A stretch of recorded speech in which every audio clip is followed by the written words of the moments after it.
ఇది నారా చంద్రబాబు నాయుడు గారి కుమారుడు లోకేష్ ఒక సుదీర్ఘమైన పాదయాత్ర చేశాడని, ఆ పాదయాత్ర చాలా గొప్పదని, ఆ పాదయాత్ర ముగింపు సందర్భంగా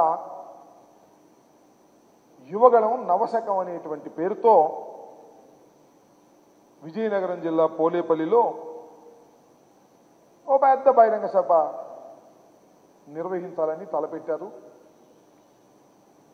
చాలా పాఠం చేశారు. స్పెషల్ ట్రైన్స్ వేశారు, బస్సులు వేశారు. రాష్ట్ర నలుమూలల నుంచి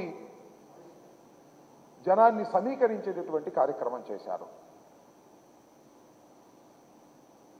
6 లక్షల మంది కార్యకర్తలు అక్కడికి వస్తారని,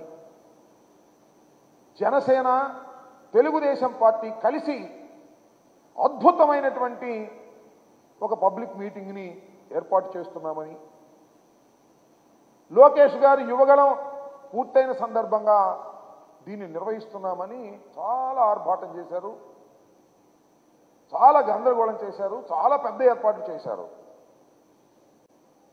చివరికి చూస్తే ఆ బహిరంగ సభ తుస్సుమనిపించే స్థాయిలో జరిగింది.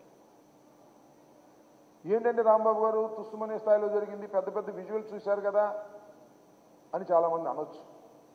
నేను మనవి చేస్తున్నా, 6 లక్షల మంది వస్తారని ప్రచారం చేసుకుంటే ఎంతమంది వచ్చారు?